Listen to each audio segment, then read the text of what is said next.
Amén. Los invito así de pie a que abran sus Biblias en Éxodo capítulo 32. Vamos a continuar la lectura de este capítulo. Segunda parte desde el versículo. Vamos a leer desde el versículo 15 hasta el 35.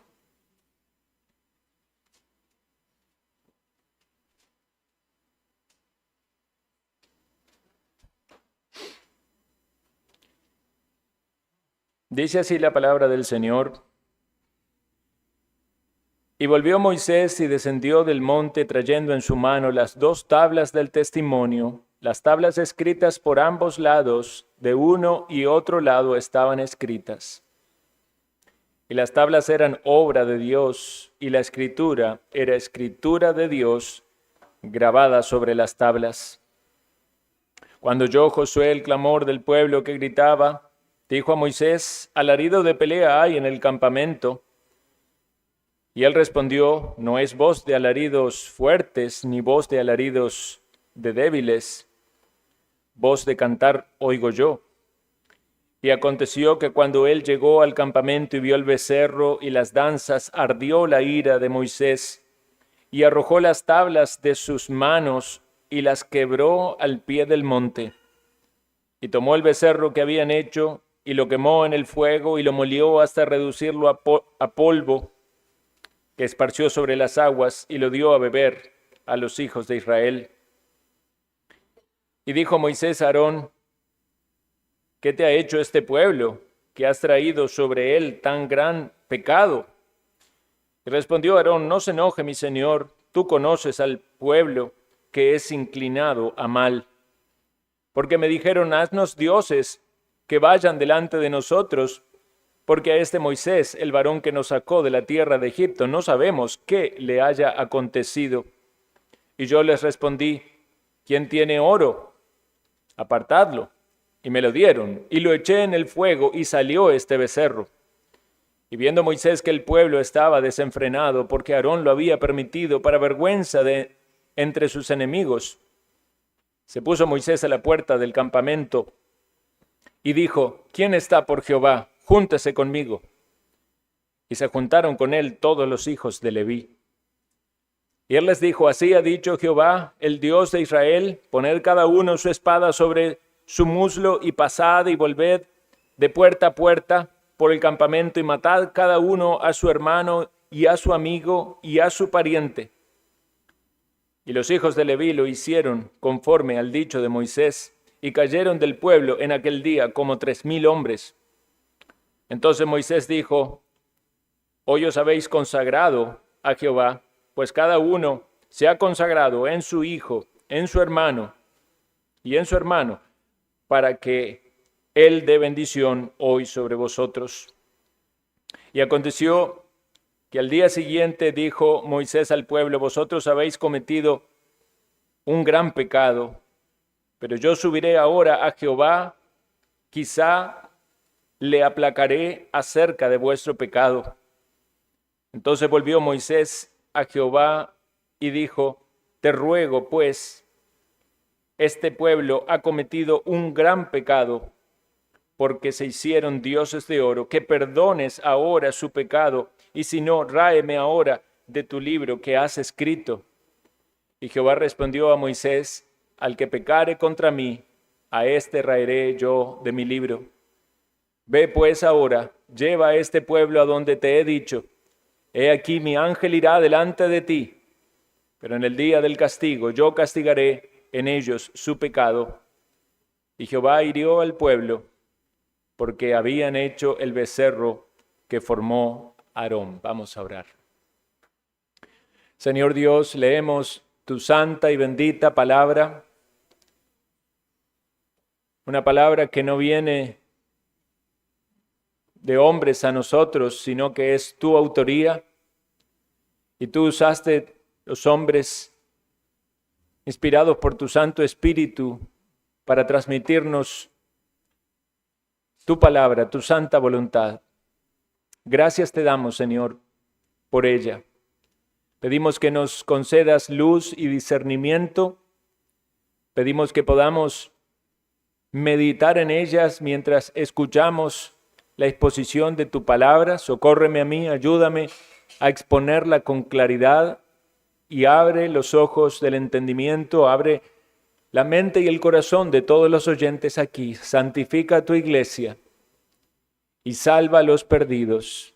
Oh Señor, que nadie aquí permanezca en su condición de muerte espiritual, de ceguera espiritual, sino que ante la luz de tu palabra y la gracia manifestada en la obra de salvación en Jesucristo, procedan al arrepentimiento y a la fe. Pedimos en los méritos de Cristo Jesús. Amén. Tomen asiento, hermanos y amigos. Decía al inicio de la escuela dominical que hemos sido bendecidos como iglesia local al poder meditar mucho en la ley de Dios, y esto coincidió en que hemos estado estudiando el libro de Éxodo ya por bastante tiempo. Vamos en el capítulo 32, han sido más de 80 sermones. Todavía nos queda un recorrido más, pero hemos meditado bastante acerca de la ley de Dios, y se suma a eso, en la escuela dominical estábamos estudiando el catecismo bautista justamente en la parte de los mandamientos. Entonces, tenemos la bendición de meditar en la ley de Dios y sabemos lo que la misma Biblia nos dice acerca de la ley de Dios, que la ley de Dios es perfecta, que la ley de Dios ilumina, que la ley de Dios lleva a la conversión. Entonces, damos gracias al Señor por esto. En el sermón anterior de este capítulo vimos el grave problema de la idolatría con el famoso becerro de oro. Yo sé que muchos de ustedes han visto la película de Moisés, que con frecuencia se pasa en ciertas fechas, y quizás hay alguna imagen visual de esa película les pueda recordar un poco de ese evento. Pero hablamos en el domingo pasado el serio problema que es la idolatría, y no solamente la idolatría de los ídolos tipo estatuas de materia, de oro, de plata, de concreto, cualquier tipo de ídolo, figura o imagen que algún culto pudiera tener, sino también los ídolos que no son quizás visibles, pero que ocupan el lugar que solamente le corresponde a Dios. Quiere el Señor librarnos de eso, porque aún en el Nuevo Testamento, el apóstol Juan, hablando a la iglesia, dice: hijitos, huid de la idolatría. Entonces puede ser un problema aún para los creyentes, pero mucho más para aquellos que viven todavía cegados, todavía sin discernimiento espiritual, están en sus pecados, cargando sus pecados, y por supuesto con muchos ídolos en su incorrecta y pecaminosa adoración. Algunas veces personas que viven su sincretismo religioso dicen que creen en Dios, en referencia al Dios verdadero, pero tienen también otros ídolos allí. Puede ser alguna relación inapropiada, puede ser el dinero, puede ser la fama, puede ser la búsqueda de realización en este mundo, puede ser algún vicio. Hicimos esa lista bastante larga en el domingo pasado, y si alguien no estuvo, lo animo a que pueda buscar esa enseñanza y meditar en eso. Pero en esta segunda parte del capítulo vamos a ver, nuestro enfoque va a ser ver cómo trata Dios con el pecado. Si en la parte anterior del capítulo dijimos que había idolatría en el pueblo de Dios y tratamos de pensar eso en nuestra condición también como pueblo de Dios, cuáles son las idolatrías que puede haber. Ahora veamos cómo Dios trata con el pecado.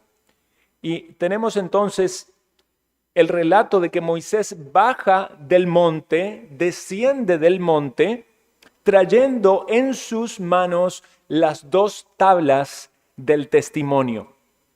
La ley antes del Sinaí solamente estaba en las conciencias de las personas, porque sabemos que Dios puso en la mente, en la conciencia de las personas, ese sentido de la ley moral, de lo que es correcto o incorrecto. Es decir, matar fue pecado antes de que se diga no matarás, porque ustedes saben que Caín mató a su hermano y pecó y desagradó a Dios. Así podríamos hablar de todos los mandamientos. Pero notemos entonces que hubo un momento de una clara revelación de parte de Dios, y es Dios el que llama a Moisés y le da esa revelación con maravillosas manifestaciones sobrenaturales.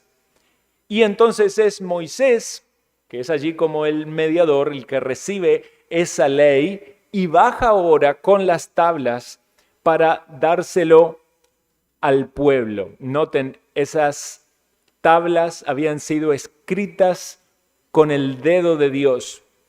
Y Dios utilizó a este hombre como el mediador que desciende de lo alto, del monte. Pero notemos esas figuras que nos hacen pensar en Cristo, porque mucho tiempo después vendría alguien de lo alto, el que descendería de lo alto, que es Jesucristo, y no vendría con las tablas de la ley en su mano, sin embargo, cumpliría la ley a la perfección, pero él vendría lleno de gracia. Dice San Juan 1:17, pues la ley por medio de Moisés fue dada, pero la gracia y la verdad vinieron por medio de Jesucristo. Entonces, notemos allí los roles de mediadores, tanto en el antiguo pacto, Moisés con la ley, como Jesucristo en el nuevo pacto. Algunas personas entienden mal ese versículo que acabo de citar, porque esto no significa que la ley contradice la gracia o que la gracia anula la ley. No, debemos entender correctamente estos dos temas. Si bien nadie va a ser justificado por medio del cumplimiento de la ley, y esto se desprende de que nadie puede cumplir la ley de Dios, o sea, por eso dice el apóstol Pablo, nadie va a ser justificado por las obras de la ley, nadie puede cumplirla, todos están bajo maldición, solamente Jesucristo lo cumplió. Pero Jesucristo entonces viene con su mensaje de gracia para proveer lo que la ley no podía dar. La ley solamente podía marcar el pecado, podía llevar a las personas a la convicción de estar en falta ante Dios y generar una expectativa inmensa de la necesidad de un Mesías, de la necesidad de un Salvador. Pero viene entonces Jesucristo y no solamente cumple la ley, sino que además en su obra salvífica y redentora carga el castigo, la maldición sobre sí mismo para poder darnos la salvación. Entonces debemos entender la ley en su sentido correcto, como así también entender la gracia salvífica. Noten que dice que las tablas estaban escritas de un lado y del otro. ¿Cuántas veces vemos representación de los 10 mandamientos en dos tablas, pero solamente las vemos escritas de un lado? Entonces, la Escritura dice que eran de los dos lados que estaban escritas. De modo tal de que la ley de Dios no deja espacios sin cubrir, es completa. Todo está contemplado en la ley de Dios. Alguien puede decir, bueno, pero puede haber pecados que en la ley no son mencionados porque tenemos tan solo 10 mandamientos, pero hay muchos otros pecados más. Bueno, ve, hermano y hermana, entienda esto. Todo pecado está contemplado en la ley moral de Dios, en los 10 mandamientos. Todo pecado, cualquier pecado que a usted se le ocurra, tiene su base en alguno o en el quebranto de alguno de los 10 mandamientos. Alguien decía una vez, pero pastor, por ejemplo, los 10 mandamientos no hablan de la envidia. ¿No hablan de la envidia? Piense bien. ¿Qué es la envidia? Es el deseo de querer poseer lo que la otra persona tiene. ¿Qué mandamiento nos habla de eso? El 10º mandamiento lo menciona, ¿verdad? Cuando alguien tiene codicia de la casa de su prójimo, de la mujer de su prójimo, del siervo, de su criada, del asno, cualquier cosa de su prójimo, eso es codicia. Señor Jesús interpretó eso con mucha claridad cuando habló, por ejemplo, de que el homicidio no es solamente quitarle la vida a una persona, es también una ofensa de palabra. El que le dice a su hermano necio, o las traducciones dicen fatuo, ahí utilizaron esa palabra, pero en realidad no se sabe lo que significaba el original. Lo que se sabe es que era una ofensa. O sea que cuando alguien está ofendiendo de boca, en el fondo está quebrantando ¿qué mandamiento? Está quebrantando el mandamiento no matarás. Lo mismo que cuando hay un deseo lascivo, una mirada codiciosa, dice Jesús que eso es adulterio. Alguien dice, bueno, pero la Biblia no habla, por ejemplo, del fumar o de las drogas, pero eso es querer mostrarle a la Biblia que le falta algo con una pregunta que está fuera de lugar y de tiempo. Porque evidentemente la Biblia no va a mencionar el fumar o las drogas de manera explícita, pero sí tenemos un mandamiento que tiene que ver con el afectar el cuerpo. ¿Cuál es el cuerpo? El mandamiento es el mismo. Si usted se afecta en su cuerpo con drogas, con fumar, está quebrantando el 6º mandamiento, está provocando su daño en su cuerpo, en su salud. La lotería, las apuestas, eso es codicia. Entonces, busque el mandamiento, el pecado que quiera y va a encontrar que está quebrantando alguno de los mandamientos. Y es más, es un buen ejercicio. Porque cuando usted sabe cuál es su debilidad o su pecado, o sabe aquello que está haciendo que desagrada a Dios, si usted encuentra el mandamiento que está quebrantando, usted es más consciente de cómo está ofendiendo a Dios. Y recordemos que cuando quebrantamos un mandamiento de la ley, nos hacemos culpables de todos. Alguien decía, ¿y el legalista? ¿Y el legalista que está tan atento a todos los mandamientos sin que se cumplan de manera estricta? ¿Qué mandamiento quebranta? El legalista hace un ídolo de su aparente obediencia a la ley. Entonces también está quebrantando los mandamientos de Dios. Notemos entonces que Dios usa la ley para llevarnos a nuestra incapacidad. En el caso del pecador, guiarlo a su vacío, impotencia, incapacidad y a la necesidad de una ayuda externa, porque precisamente nadie va a obtener la salvación por méritos propios. Entonces necesita la obra de Dios, el Espíritu Santo de Dios, que utiliza la palabra de Dios y que nos lleva a la obra de Cristo. Bueno, lo cierto es que bajando Josué con estas tablas, charla primeramente con Josué. Josué percibe el ruido o el sonido que llega del campamento, él lo interpreta como un alarido de pelea.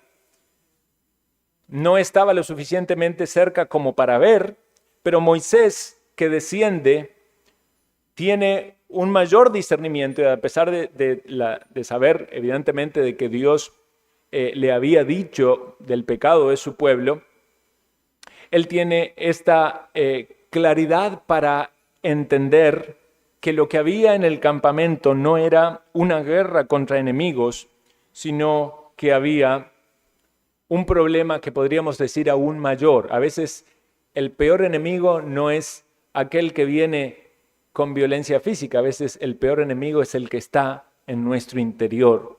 Ellos habían caído en una adoración falsa, sincretista, había desenfreno, había desorden. Y ponga atención a esto, porque no es para nada extraño de lo que pasa hoy en muchos lugares de adoración. Y vamos a hacer esta nota, quizás no por los que estén aquí, pero sí por algunas personas que pueden escuchar esto en algún momento en las redes. Hay personas que están en iglesias donde la experiencia de la adoración precisamente es esta: excesos, ruido, desorden e inmoralidad. Hay lugares de confusión.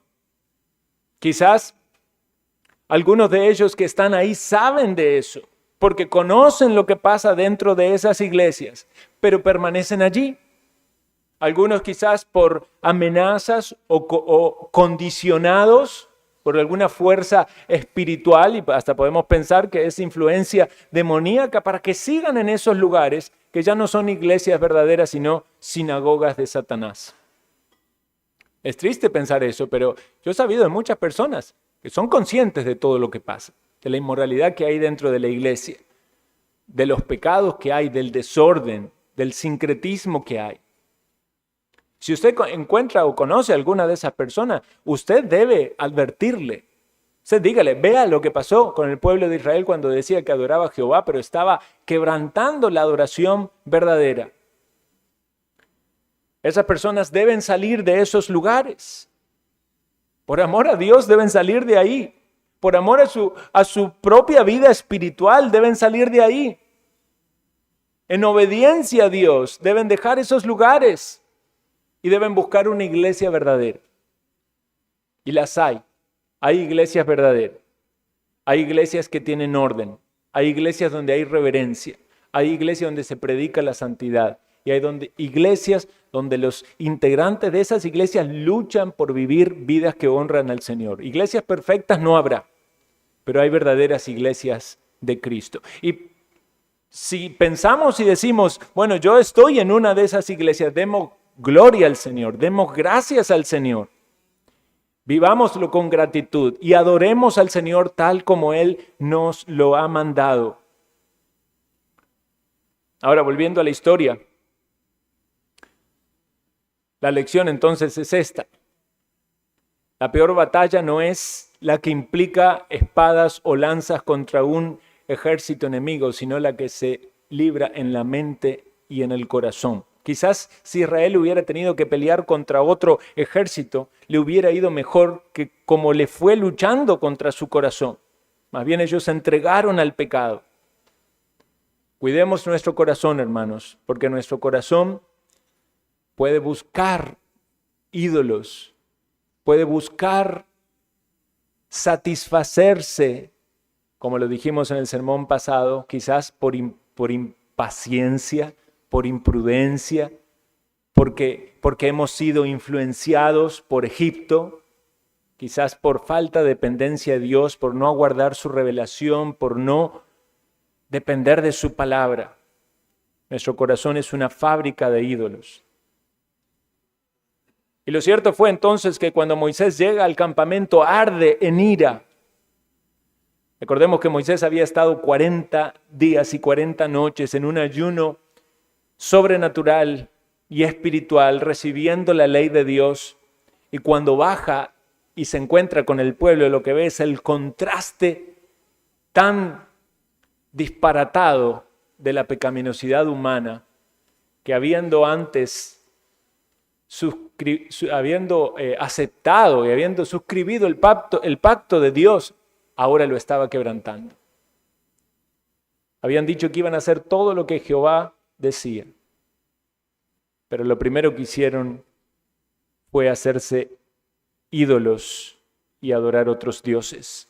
Entonces, en este acto de ira santa, Moisés arroja las tablas de la ley, las quiebra, marcando simbólicamente que eso había hecho el pueblo, había quebrantado la ley de Dios. Esto nos hace pensar en el celo santo de Moisés como siervo de Dios. Más tarde veríamos en la vida del Señor Jesucristo, levantando las mesas de los cambistas que comerciaban en el templo, de los que intercambiaban en el templo, diciendo el Señor, esa es casa de oración. Esta ira santa, entonces, lejos de ser un ataque de cólera motivado por el orgullo o la vanagloria, era una manifestación adecuada de decir lo terrible que era el pecado y lo santo que es Dios, que Dios no lo acepta. Pareciera ser que estaban aquí de algún modo aplicando medidas disciplinarias sobre el pueblo, porque quemó el becerro en el fuego, lo molió, lo esparció sobre las aguas de las cuales el pueblo de Israel debía beber, como dijimos en el sermón pasado, para que ellos deban beber de su propio pecado y experimentar la amargura que el pecado trae. Y qué triste es ver el rol de Aarón en medio de esto, que debía ser aquel que guiara al pueblo en la ausencia de Moisés, o al menos refrenara al pueblo en la ausencia de Moisés. Pero vean la confrontación con Aarón. Dice Moisés, versículo 21, ¿qué te ha hecho este pueblo? ¿Qué has traído sobre él tan gran pecado? Y la respuesta de Aarón hasta parece ser un tanto ridícula, pero Dios y el Espíritu Santo lo deja hasta claro para nosotros. Cuán ridículo es querer justificar el pecado. Lo primero que Aarón hace es desviar su culpa. Dice, no se enoje mi Señor. Vean con qué facilidad queremos marcar el pecado en otro cuando nuestro pecado es mucho más grave, ¿verdad? No te enojes, no te enojes. El enojo de Moisés era santo. Tú conoces al pueblo, sabes que he inclinado al mal. Ah, claro, el problema ahora está en el pueblo. El problema no es mío, pareciera ser que dice Aarón. Y luego intenta justificarse diciendo entonces de que el pueblo estaba impaciente porque no sabía qué le había pasado a Moisés. Y simplemente entonces él les dice que le traigan oro. ¿Para qué el oro? Si conocían la ley. Y que simplemente tira el oro en el fuego y sale el becerro. Vea, eso se cae como una fruta madura de que no fue tan desligado de un trabajo, de una dedicación. Los ídolos no surgen de la nada. Los ídolos requieren muchas veces del tiempo y de dedicación. Cualquiera sea su ídolo, piense con atención que usted le va a dedicar lo que a Dios le debe dedicar. Le va a dedicar de su tiempo, le va a dedicar de sus recursos, le va a dedicar de su devoción. Esa reacción de Aarón de culpar a otro no es buena. Ya empezó en el huerto del Edén. Cuando Dios confrontó a Adán, dijo fue Eva. La culpa es Eva. Ahora Aarón dice la culpa la tiene el pueblo. Pero vea qué ridículo que queda desligar nuestra responsabilidad de nuestro pecado y culpar a otro. Nosotros ahora lo vemos y lo vemos con claridad. Pero piense que esa puede ser nuestra situación muchas veces cuando pecamos contra Dios, en nuestras idolatrías, en nuestros deslices espirituales. Podemos estar queriendo justificarnos diciendo que el problema está en alguien más. Aarón fue aquí un hombre débil. No fue un hombre que se paró firme para refrenar el pecado. Al igual que Adán, no refrenó el pecado en su hogar. Y Aarón no lo hizo en el pueblo. Hermanos, aquí debemos tener unas palabras de observación para nosotros los hombres. Nosotros debemos ser firmes en proteger a nuestro entorno de las consecuencias del pecado. No importa que sea alguien cercano que nos quiera convencer, como podía haber sido Eva, o que sea la presión del pueblo, no importa si es por temor o si es para caer bien, debemos ser firmes contra el pecado. Dios da a los hombres una responsabilidad muy grande en su hogar, para que guardemos nuestros hogares de la influencia del mal. No permitamos la idolatría en nuestro hogar. Quizás hay hogares donde la idolatría es permitida. Puede haber hogares donde el ídolo es la ambición o es el dinero. Puede haber hogares donde el ocio o el entretenimiento es el ídolo. Puede haber hogares donde el televisor está todo el día prendido. Es el ídolo. Para otros la música. Para otros las metas en la vida. Seamos firmes. Veamos cuáles son aquellos altares sobre los cuales nuestra familia está tropezando, está cayendo. Y lo mismo debemos aplicar a la iglesia del Señor. Debemos ser líderes en nuestros hogares, porque si hay familias firmes, fieles y santas, la iglesia va a ser una iglesia santa. Los pastores tenemos la responsabilidad de no permitir la idolatría en el pueblo de Dios. Algunas iglesias tristemente la promueven, hasta promueven la idolatría al líder. Pero nosotros debemos buscar la gloria del Señor por sobre todo y luchar por tener una iglesia santa, un liderazgo consagrado que tiene celo de Dios, que se pone del lado de Dios como pasó con los hijos de Leví.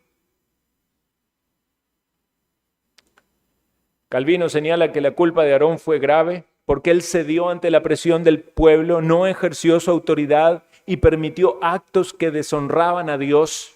Noten la frase, para vergüenza de sus enemigos. Para vergüenza entre los enemigos del pueblo de Dios. Y esto es lo que pasa cuando el pueblo de Dios tolera el pecado, permite el pecado.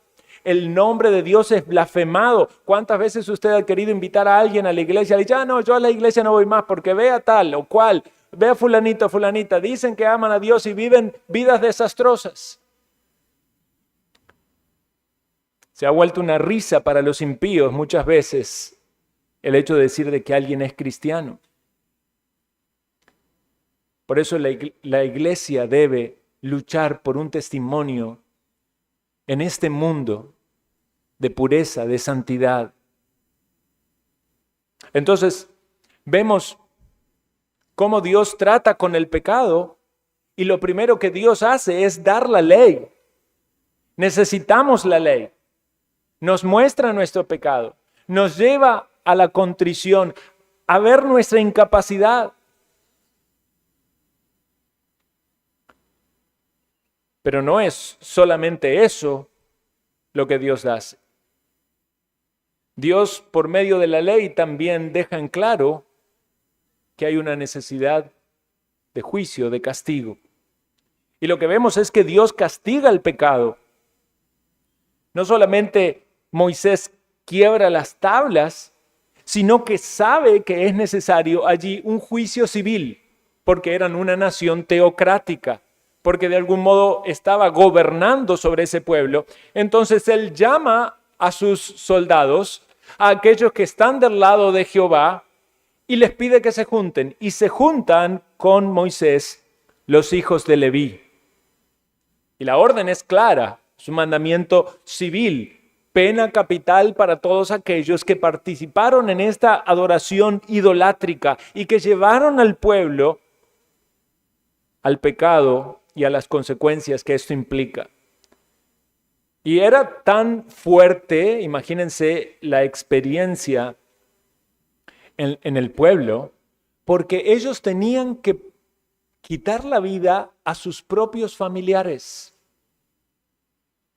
Vea, quizás el ejemplo no sea del todo igual, pero puede ayudarnos a pensar. Es como si usted fuera un policía y lo llaman porque hay un asesino serial en algún lugar y usted tiene que ir y va con todo su armamento y cuando ve que esa persona está allí matando gente y usted tiene que eliminarlo, bajarlo, se da cuenta que es un ser querido suyo.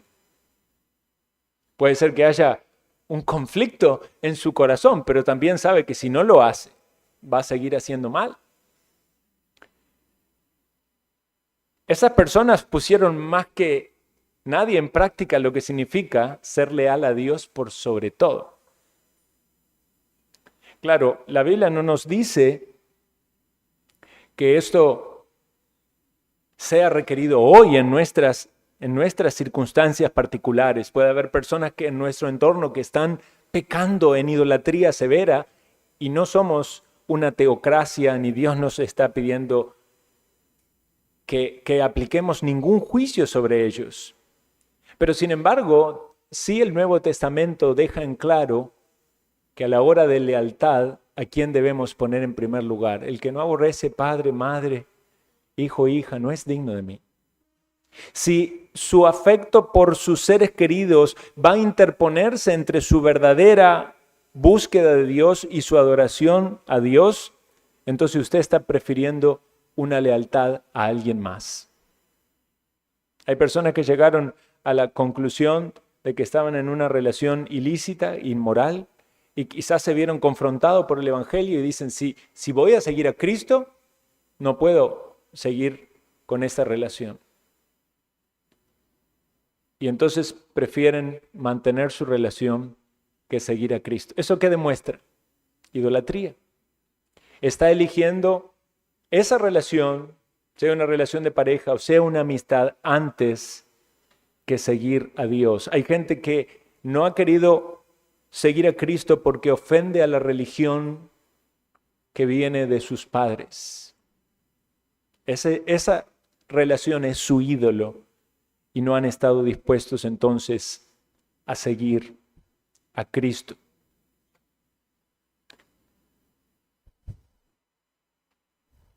Cada persona hoy en día puede, en su experiencia, adorar a cualquier Dios y no va a tener ningún castigo civil. Pero lo que sabemos es que nadie va a quedar sin castigo. Hoy quizás nadie sea castigado civilmente por el adulterio, como era en los tiempos de la ley mosaica. Hoy nadie va a ser castigado quizás civilmente por deshonrar a padre o a madre, como lo era en la ley mosaica. Pero lo que sabemos es que Dios es un Dios justo, santo, y Él castiga el pecado. Nadie piense que se va a escapar del castigo de Dios. El hecho de que las leyes civiles no castiguen el pecado no significa que Dios, que es juez justo, lo va a castigar y en su tiempo y de forma justa. Por eso nos hace ver una y otra vez la necesidad de un mediador, de un intercesor, de alguien que nos defienda. Y si vemos al final del capítulo, una vez más se menciona esto acerca del castigo. Dice el versículo 34 en la amistad, pero en el día del castigo yo castigaré en ellos su pecado. O sea que no solo fue el castigo de esos 3,000 que murieron por la espada de los levitas, demostrando ello un celo por Dios, y Dios los bendice y los coloca en un lugar especial de consagración. Pero aparte iba a venir otro castigo de Dios. Algunos teólogos dicen que este día del castigo era una expresión general del castigo de Dios que iba a aplicar sobre todo ese pueblo y que quizás culminaba con un castigo final que fue: permanezcan en su incredulidad. ¿Recuerdan cuando ellos tenían que entrar en la tierra prometida y rechazaron entrar por incredulidad? Dijo, van a vagar en el desierto 40 años, ninguno de ellos va a entrar. Atención a eso, porque ese es el peor castigo que Dios puede darle a alguien, que permanezca en incredulidad. Si usted permanece en incredulidad, ya no hay más esperanza, porque el que se acerca a Dios tiene que creer que hay un Dios, tiene que creer que es perdonador, tiene que arrepentirse de su pecado. Si usted permanece en incredulidad, lo que tiene es ausencia de la gracia de Dios. No piense que usted puede ganar la gracia de Dios cuando quiere. La gracia no se gana. No piense que usted puede arrepentirse cuando quiere. Aún para eso necesita una misericordia del Señor. Y no sabemos cómo Dios juzga. Muchas veces no entendemos los juicios de Dios. Muchas veces erróneamente pensamos que Dios no juzga bien. Porque Dios es tan grande, tan sabio, tan infinito. Vean, un ejemplo claro está en este pasaje. El pecado de Aarón fue terrible, ¿verdad? Fue terrible. Él tenía que frenar al pueblo y él más bien le hizo el becerro. Pero él no murió. Otros murieron. Alguien podría decir, Dios, qué injusto. Aarón debería haber sido el primero en morir allí y no las otras personas que murieron. No sabemos cómo juzga Dios con detalles, pero sí sabemos algo. Dios es justo. Más que usted y que yo, Él sabe cuándo, cómo traer juicio sobre alguien. No se inquiete su corazón por ver a otros que prosperan o que andan en maldades y el juicio de Dios no cae sobre ellos. A su tiempo Dios los juzgará. Piense en usted y su responsabilidad con Dios y refúgiese en la misericordia de Dios. Porque Dios sabe cómo juzgar y eso también nos ayuda a considerar a las personas a nuestro alrededor para no juzgar injustamente. El Nuevo Testamento nos dice que el criado, el siervo de otro, está en pie, porque el Señor lo mantiene en pie. ¿Quién es uno para juzgar? Dios se encarga de juzgar a cada uno, aún en su pueblo. Hermanos, Dios nos trata de manera sabia, de manera diferente quizás con uno y con otros. Dios obra disciplina en el pueblo de Dios. De la manera en la que la obra en uno no significa que es igual con otros. Pero si usted es un hijo de Dios, sepa, Dios le va a cuidar a usted como padre. Dios no le va a permitir que usted ande haciendo cualquier cosa y no va a traer sobre su vida disciplina, corrección. Si es un hijo de Dios, dice la Escritura, si no somos bastardos, si no somos aquellos que estamos sin cuidado en este mundo, tenemos un Padre Celestial, Él va a velar por sus hijos. Él los va a corregir, los va a instruir, los va a formar. Recuerden que Dios tiene una obra para hacer en nosotros. Es moldearnos conforme a la imagen de su Hijo. No sabemos cuántas personas sufrieron el juicio de Dios, pero allí en el versículo 35 dice, Jehová hirió al pueblo. Y no es el mismo castigo del versículo 34 que el 35. Cuando dice Jehová hirió al pueblo, es la misma expresión que se utiliza acerca de las plagas, de que Dios hirió al pueblo, es decir, trajo plagas sobre Egipto. Entonces, esto quiere decir que vino una plaga sobre el pueblo. No sabemos cuántos sufrieron, no sabemos cuántos murieron, solamente sabemos que Dios trajo juicio en esa instancia sobre el pueblo y posteriormente también trajo otros juicios más. El tercer punto, hermanos, es que Dios trata con el pecado en su pueblo, proveyendo un intercesor. Y aquí vamos a pensar en la intercesión de Moisés, que está citada, versículo 30, cuando él habla con el pueblo y le dice, vosotros habéis cometido un gran pecado, pero yo subiré ahora a Jehová, quizás le aplacaré acerca de vuestro pecado. Notemos que Moisés tiene esta disposición de ir nuevamente a la presencia de Dios, sabiendo de la ira de Dios, después de haber mostrado de algún modo con su ira santa esa ira de Dios. Pero ahora va al pueblo una vez más para interceder. Y es otra vez un tipo de Cristo, porque es Cristo el que ha intercedido ante Dios por nosotros. Pero notemos algo, Moisés, aunque era un hombre justo y santo, era también pecador. Moisés no podía expiar el pecado del pueblo. De hecho, Moisés también él iba a recibir castigo por su pecado, no en esta ocasión, pero posteriormente también iba a pecar y su pecado iba a ser expuesto y las consecuencias sobre ese pecado iban a ser vividas también por él. Pero noten que en esta intercesión Moisés va con humildad, sumisión y dice, quizá le aplacaré acerca de vuestro pecado. Es una intercesión que es dependiente de la gracia divina, pero que no garantiza nada porque no estaba en la capacidad de Moisés garantizar un resultado. Pero Cristo sí. Cristo ha garantizado ese resultado porque Él puede salvar perpetuamente a todos los que se acercan a Dios.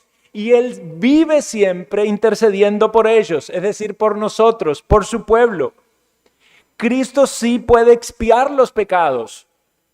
Moisés llega allí con un ruego, llega con un reconocimiento de la gravedad de la falta y llega con una petición.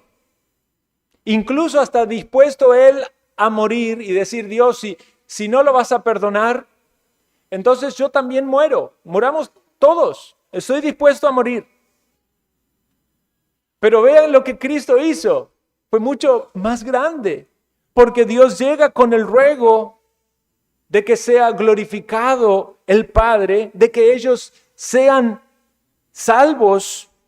Es decir, el pueblo de Dios sea salvo, ninguno de ellos se perdió y ninguno se va a perder. Y Cristo llega ante el trono de Dios como esa ofrenda perfecta, sin mancha, y con su sangre derramada que tiene poder para limpiar de pecado y de toda maldad. De algún modo, Moisés refleja este corazón de un mediador. Al olvidarse de sí mismo, al ponerse entre Dios y el pueblo, al expresar que su vida no tiene sentido sin la restauración de Israel. Pero él no puede cumplirlo. Pero Cristo es el que expió los pecados de su pueblo. Él es el que dijo, consumado es. Moisés apela a la gracia de Dios. Pero Cristo apela a su sangre y es la gracia de Dios la que derrama salvación para todo pecador aún hoy. La respuesta divina de Dios a Moisés dice, al que pecare contra mí, a ese raeré yo de mi libro. Este libro no es la idea del libro de la vida, no es que la salvación se pierde, es la idea del juicio, de quitar la vida como una forma de castigo. Pero el Hijo de Dios vino para dar vida eterna. Él vino para derramar su sangre para la salvación de muchos. Dice, para dar su vida en rescate por muchos. Por todos aquellos que ponen la fe en Él como el único y suficiente Salvador. Necesita ese mediador, usted, mi amigo, mi amiga. No se quede sin la seguridad de que Cristo es su mediador. Vean, Dios anima a Moisés luego a seguir adelante con este pueblo en esta tarea que tenía de liderarnos hasta la tierra prometida. Versículo 34, ve ahora pues, lleva a este pueblo a donde te he dicho. Notemos entonces, hermanos, en base a todo lo que hemos leído de esta apasionante historia real, estos diálogos del hombre con Dios, de esta revelación de los atributos de Dios, su santidad, su justicia, su misericordia. Pensemos entonces cómo Dios trata con el pecado.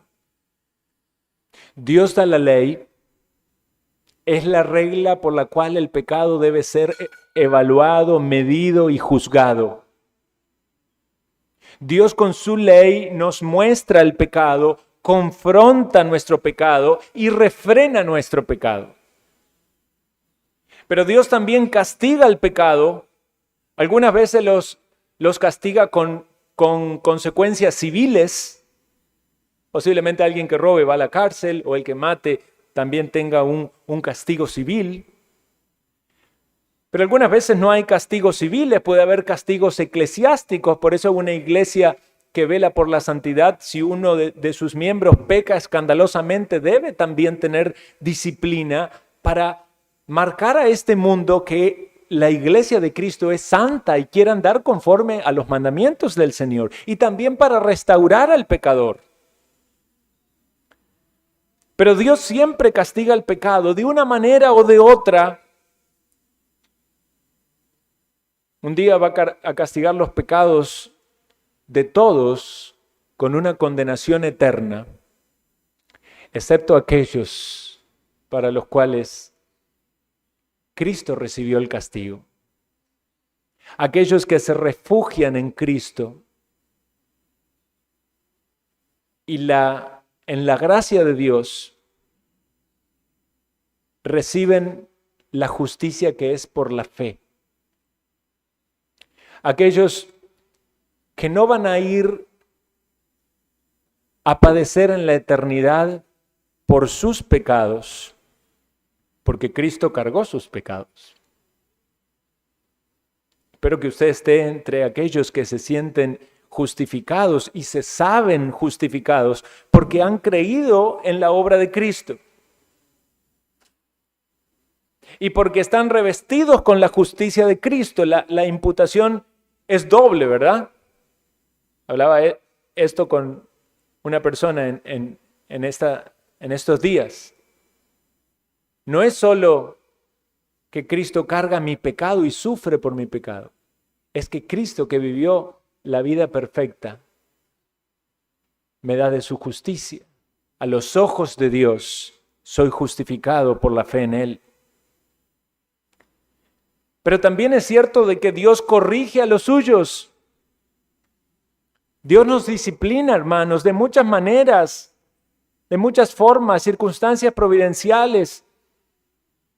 Dios trata con su pecado. Si usted no ve que Dios trata con su pecado, alguien debería hasta dudar si es un hijo de Dios. Pero si usted ve que cuando falla al Señor, cuando el Espíritu le lleva, le redarguye, le lleva a considerar su mal andar, lo lleva al arrepentimiento, lo lleva al autoanálisis para poder participar del memorial de Cristo con una limpia conciencia. Hermano, eso es santificador.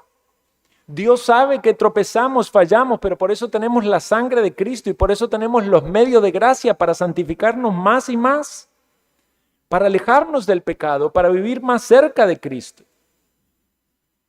Por eso Dios provee un intercesor y un mediador. Para el pueblo en ese momento fue Moisés, para nosotros es Cristo. Él llevó nuestro castigo, Él nos da de su justicia y la salvación es un regalo, es por gracia. Pero notemos esto, Dios no deja su obra inconclusa. Moisés no pudo meter al pueblo en la tierra prometida. Y no pudo en un sentido por el pecado del pueblo, porque el pueblo murió en su incredulidad. Y no pudo por su propio pecado, porque tampoco él entró por causa de su pecado. Pero Cristo, que es sin pecado y es Rey soberano, lleva a su pueblo al lugar que le prometió. Dios da nuevos corazones en el nuevo pacto. A los que son salvos, a los que reciben la vida eterna, para que andemos en sus caminos. No somos desechados si somos verdaderos hijos de Dios. Obrará en nosotros de distintas maneras, nos disciplinará, pero nos seguirá santificando para presentarnos como una iglesia gloriosa y sin mancha en su presencia. Dios nos da los medios de gracia para que nosotros crezcamos en esa santificación. Nos da la palabra, nos da la oración, nos da la cena del Señor. Nos da pastores para el rebaño, nos proveen instrucción, guía, corrección, nos da hermanos.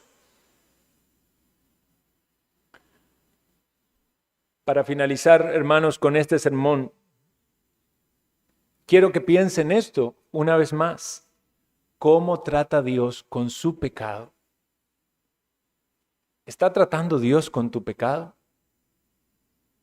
Si no pasa nada, sigues viviendo en el pecado, en la maldad, no sientes ningún remordimiento, ningún dolor, todo va igual. El sol sale para justos e injustos. Algunas veces tenés lluvia, algunas veces alguna tormenta, pero igual que todos. Preocúpate. Como aquel hijo que se debería preocupar si no tiene un padre o una madre que le está marcando sus faltas, que le está diciendo cómo debe actuar, cómo debe vivir. Y si tienes un Padre celestial que está allí mostrándote tu pecado, mostrándote su amor, su gracia, su misericordia, agradécele a Dios. ¿Estás acaso en pecado, enceguecido en alguna idolatría, en algún hábito, en algún vicio? ¿Hay algún ídolo que ocupa ese lugar en tu corazón que solo a Dios le corresponde? Si así es, mira a la luz de este pasaje cuán grave, o como dice Moisés, cuán gran pecado es. Ve las severas consecuencias. Aléjate de él, huye como del fuego. Date cuenta de la necesidad que tienes de Cristo como un Salvador. Arrepiéntate de tu pecado y ve a Cristo en fe. La fe salvífica es una experiencia personal entre tú y Dios. No es algo colectivo, o no es porque el que está a la par tuya cree en Dios que vos vas a experimentar también la salvación. No, es entre tú y Dios. Allí en tu mente y en tu corazón debes pensar en tu pecado, debes pensar en la ley de Dios y debes mirar a Cristo como tu única esperanza. Y la Escritura dice que al que cree, todo le es posible. Para Dios no hay imposibles. Dios puede salvar al más vil pecador. ¿Necesitas limpieza? ¿Necesitas perdón? Clama a Él en los méritos de Cristo y tendrás lo que pides. Y como hijos de Dios tenemos un trono de misericordia y gracia donde hallamos perdón, donde somos renovados para arrepentimiento y donde gozamos de comunión con Dios. ¿Cómo fue esta semana tuya, querido hermano, hermana en la fe? ¿Qué pecados has tropezado? ¿Cómo trata Dios contigo en esos pecados? ¿Y qué quiere Él de ti? Que sea ese un momento para buscar al Señor en su trono de misericordia y de gracia y que te arrepientas y confieses y renueves tu comunión con el Señor. Oremos.